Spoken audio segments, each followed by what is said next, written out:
ऐसे अंग्रेजी शब्दों का इस्तेमाल करते हैं जिनका अर्थ ही हमें नहीं मालूम है, बोलते रहते हैं। हम अंग्रेजी का एक शब्द अक्सर बोलते हैं। कई बार मैं भारत के ऐसे लोगों के घरों में जाता हूं जो अंग्रेजी पढ़ नहीं पाए और भारतीय रह नहीं पाए, अधकचरे हो गए। हाँ, अंग्रेजी पढ़ नहीं पाए पूरी और भारतीय रह नहीं पाए। ऐसे घरों में जाता हूं तो वो किस तरह से बात करते हैं, ओ Rajiv Dixit, she is my missus. मैं कहता हूं really she is your missus? तो वो थोड़े बौखला जाते हैं, क्या बोल रहे हैं। मैं पूछता हूं तुमको मालूम है मिसेज का अर्थ क्या होता है? मालूम है तो बोलो, नहीं मालूम तो मत बोलो। क्या अर्थ है मिसेज का जानते हैं?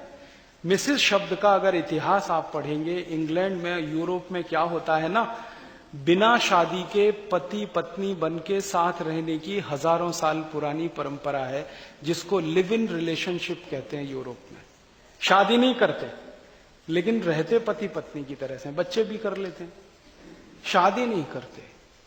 ये विचित्र परंपरा है। एक के साथ आज रह रहे हैं, कल दूसरे के साथ रह रहे हैं, परसों तीसरे के साथ रह रहे हैं, किसी दिन चौथे के साथ, किसी दिन पांचवें के साथ। एक आदमी 40 स्त्रियों के साथ रहता है, एक स्त्री 40 पुरुषों के साथ रहते।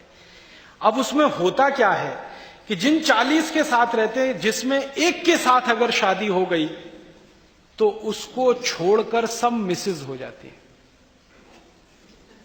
समझिएगा इस बात को। मिसेस का माने है धर्म पत्नी को छोड़कर वो सारी महिलाएं जिनके साथ आप रात बिता चुके हैं, बिस्तर पे रह चुके हैं, वो मिसेस होती हैं। धर्म पत्नी मिसेस नहीं होती।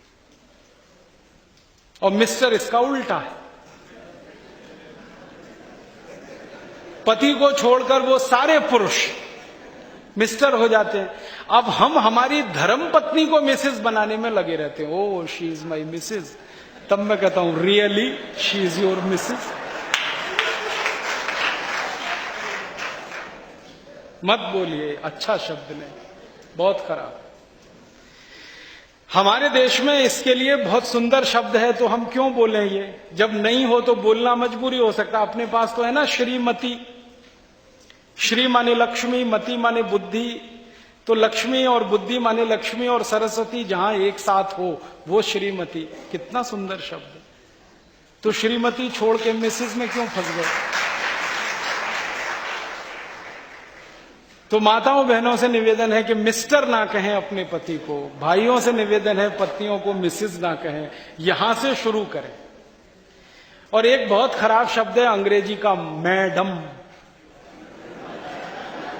बहुत खराब। ये जो मैडम शब्द है ये अंग्रेजी का नहीं है, मूलतः फ्रेंच का है। ये फ्रेंच में एक शब्द होता है मां दाम। MA माने मां, DAME दाम। दाम माने होता है स्त्री, महिला, औरत, उसको दाम कहते हैं। और MA माने मां, मां माने मेरा। जिसको अंग्रेजी में माई कहते हैं ना, MY माई, उसको फ्रेंच में मां कहते हैं। MA मां माने मेरा। तो मां माने मेरा, दाम माने स्त्री। तो मेरी स्त्री मैडम होती है।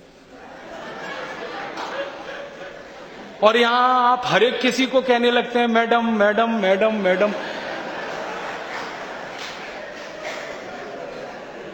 मेरी आपको हाथ जोड़कर विनती है, जिसको आप मैडम कह रहे हैं पहले पूछ तो लो उससे।